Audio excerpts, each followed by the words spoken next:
السلام علیکم ورحمۃ اللہ وبرکاتہ۔ Welcome to Islamic minutes. اگر ایک بچہ یہ یقین لے کر بڑا ہو کہ اللہ تعالیٰ اسے ہر وقت دیکھ رہا ہے تو کیا وہ کبھی جھوٹ بولے گا؟ کیا وہ چوری کرے گا؟ اور کیا وہ کسی کو دھوکہ دے گا؟ اور اگر ایک بچے کے دل میں بچپن سے اللہ کی محبت، اللہ کا خوف اور اللہ کی موجودگی کا احساس پیدا کر دیا جائے تو کیا پھر ہر وقت اسے ڈانٹنے، مارنے اور روکنے کی ضرورت پڑے گی؟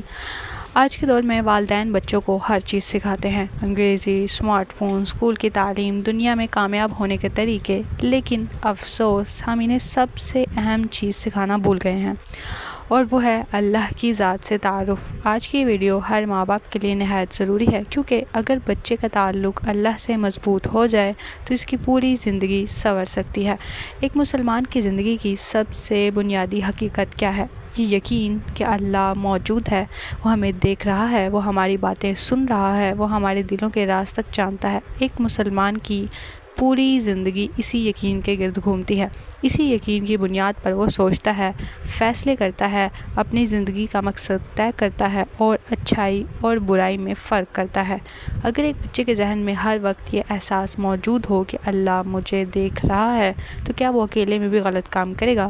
اگر اس کے دل میں یقین ہو کہ اللہ میرے ہر عمل کا حساب لے گا تو کیا وہ دھوکہ دے گا، جھوٹ بولے گا یا کسی کے حق کو مارے گا؟ ہرگز نہیں۔ رسول اللہ صلی اللہ علیہ وسلم بچوں کے دلوں میں اللہ کی محبت پیدا کیا کرتے تھے۔ حضرت عبداللہ بن عباس سے روایت ہے کہ ایک دن نبی صلی اللہ علیہ وسلم نے فرمایا، اے لڑکے، اللہ کو یاد رکھو، اللہ تمہاری حفاظت فرمائے گا۔ کتنی خوبصورت تربیت ہے کہ نبی صلی اللہ علیہ وسلم نے بچے کے دل میں یہ یقین پیدا کیا کہ اگر تم اللہ کے ساتھ تعلق کو مضبوط کرو گے تو اللہ تمہارے ساتھ ہوگا۔ اگر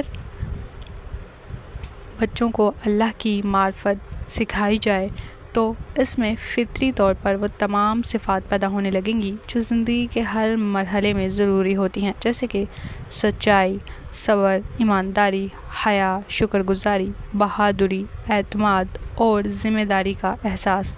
آج بچے بہت کچھ جانتے ہیں، انہیں موبائل چلانا آتا ہے، ٹیکنالوجی آتی ہے، دنیا بھر کی معلومات ان کے پاس موجود ہوتی ہیں، لیکن اگر ان کے دل میں اللہ کی پہچان نہیں تو یہ سب علم بھی انہیں گمراہی سے نہیں بچا سکے گا۔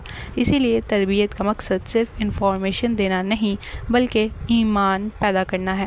اگر آپ چاہتے ہیں کہ آپ کا بچہ نیک بنے تو سب سے پہلے اسے اللہ سے جوڑیں۔ اسے صرف یہ نہ سکھائیں کہ یہ غلط ہے، بلکہ یہ بھی سکھائیں کہ اللہ اس بات کو پسند نہیں کرتا ہے۔